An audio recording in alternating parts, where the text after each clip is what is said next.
The Allies are in trouble and taking a beating. Europe's under Nazi control. The brass is desperate for any way to hit back where Hitler isn't expecting it. Enter Geoffrey Pike, eccentric British scientist working for Combined Operations. He pitches a wild concept called Project Plow. The plan: build a small commando force, train them for Arctic warfare, drop them into occupied Norway, and sabotage the hydroelectric plants feeding Germany's war machine. Straight-up suicide mission. But Britain's tapped out. They pass the idea to the Americans. General George Marshall sees the potential and hands it to a staff officer named Lieutenant Colonel Robert T. Frederick. His job was supposed to be simple: assess whether this thing is even feasible. Instead, he got told to build it and lead it. July 9, 1942. Fort William Henry Harrison, Montana. The 1st Special Service Force activates, Joint American-Canadian Unit. Answering directly to the Combined Chiefs of Staff. Nothing like it had ever existed. Now, Frederick had to find men crazy enough to volunteer and brutal enough to survive what he had planned. Frederick wasn't looking for parade ground soldiers. He put out ads across North America calling for men who already knew how to survive: lumberjacks, forest rangers, hunters, game wardens, trappers. Guys who could live off the land and handle themselves in terrain that would kill a regular infantryman. The Canadians sent hand-picked soldiers from their best regiments. Disciplined, professional. Mix that with raw American frontier grit, and you've got something dangerous. About 2,300 men formed the initial force. From day one, they were different. Some brass looked at them as sacrifice troops, units designed for high-risk missions where success mattered more than survival. The men who volunteered knew the deal. They didn't care. Here's what the recruiting posters didn't mention. Frederick was about to put them through training that would make regular infantry selection look like summer camp. The more you sweat in peace, the less you bleed in war. These guys were about to swim in sweat. Fort William Henry Harrison, Montana winter. This is where the Devils Brigade was built. Day started at 04:30. Bugles or the bagpipes, depending on whether Americans or Canadians were running the show that morning. Then it was go time until they couldn't go anymore. The benchmark that became legend: 60-mile forced marches. One regiment reportedly knocked that out in 20 hours. Think about that. 60 miles. Full gear. Less than a day. But distance was just the foundation. They learned parachuting. Every man qualified as a jumper. Small unit tactics. Weapons training on everything they'd carry and everything the enemy would carry. If a German dropped his rifle, a forceman could pick it up and use it without missing a beat. Demolitions became a specialty.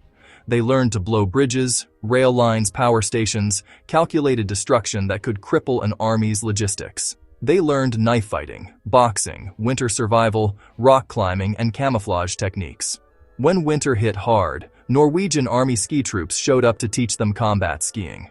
Moving fast across snow while shooting accurately isn't natural. It takes hundreds of hours to learn. They did it anyway. Rock climbing on Montana's terrain. Amphibious assault at Camp Bradford, Virginia. These men were becoming proficient in environments that would stop most units cold. But the most dangerous training was close quarters combat. A former Shanghai police officer named Dermot "Pat" O'Neill was brought in.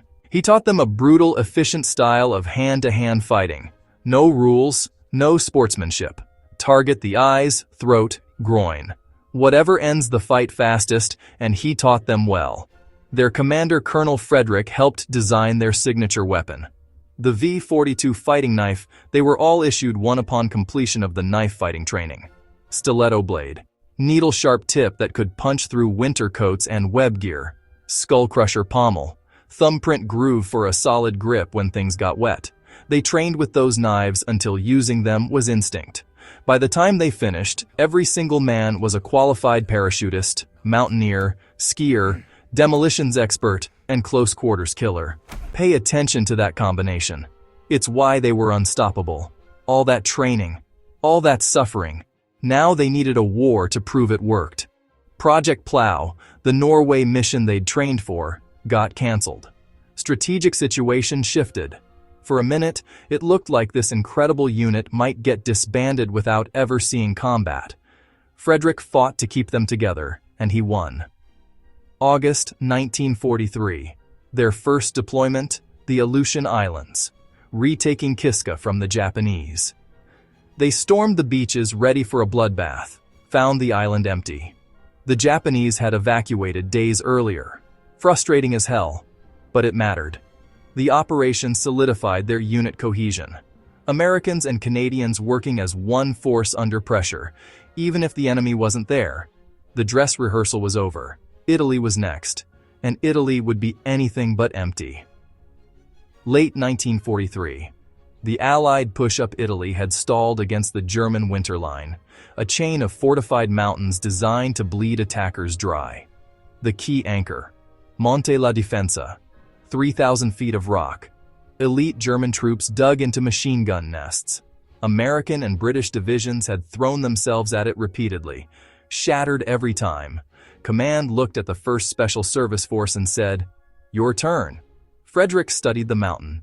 Every failed assault had gone up the obvious western slopes, exactly where the Germans expected. The eastern face was a sheer cliff, vertical. The Germans considered it impassable. Frederick didn't. Night of December 2nd, 1943. The forcemen started climbing. Loaded with gear and ropes, they ascended in total darkness, finding holds in frozen rock, hours of pulling themselves up while the cold tried to kill them. Just before dawn on December 3rd, the first men crested the summit.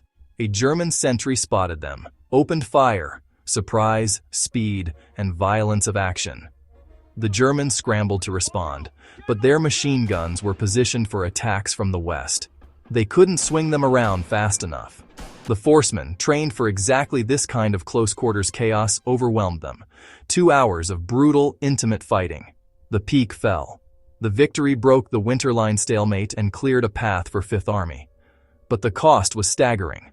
Hundreds of casualties. A preview of what their effectiveness would demand. February 1944. The force arrived at Anzio. What was supposed to be a decisive amphibious landing had become a trap. Allies pinned on a small beachhead, surrounded under constant fire. The Devils Brigade got assigned to hold the right flank, a 13-kilometer sector along the Mussolini Canal. That's twice the frontage normally given to a unit their size. They were already 40% understrength from the mountain campaign. Conventional defense would have gotten them killed, so they attacked. Every night, small teams prepared for work, faces blacked with boot polish, V-42s sharp. They slipped across the canal and deep into German territory. They didn't seek firefights. They hunted. Sentries eliminated without sound. Outposts raided.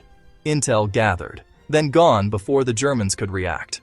Frederick leaned into the psychological warfare. He had cards printed with their red spearhead insignia and a message in German.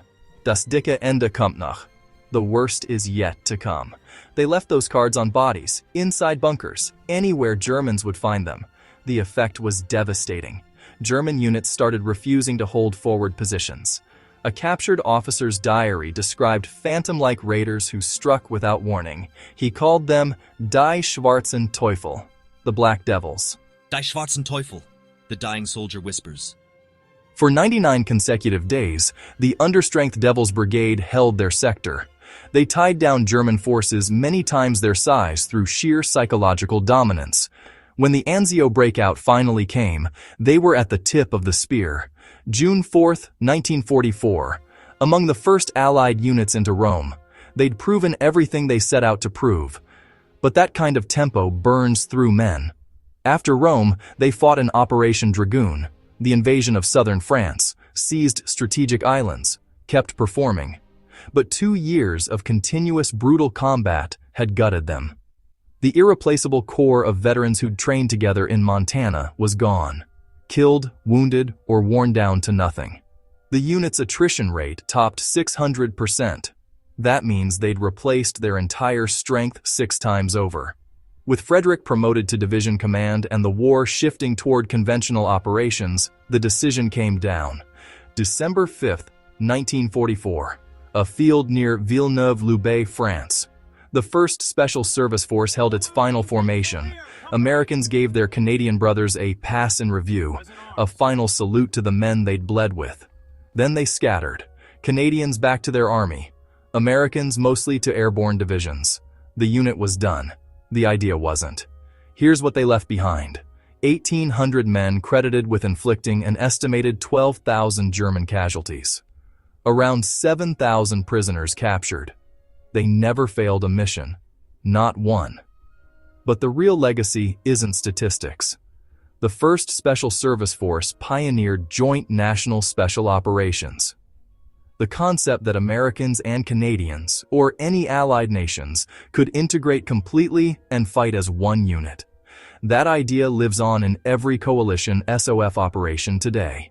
The U.S. Army Special Forces claim direct lineage from the Devils Brigade, the crossed arrows insignia, the red arrowhead, the V-42 knife on the SF crest. Those aren't historical nods. They're acknowledgments. Canada's Special Operations Regiment traces back to them too. Every Green Beret, every JTF-2 operator, every Allied Special Operations unit working together in some denied area today. They're all descendants of what started in Montana in 1942. Lumberjacks and hunters, Americans and Canadians, forged into something the enemy called devils. They trained harder than anyone thought possible, climbed mountains the Germans said couldn't be climbed, owned the night at Anzio until the enemy feared the dark. Train hard, you will fight like you train. The Devils Brigade wrote that lesson in blood. Special Operations has been living it ever since.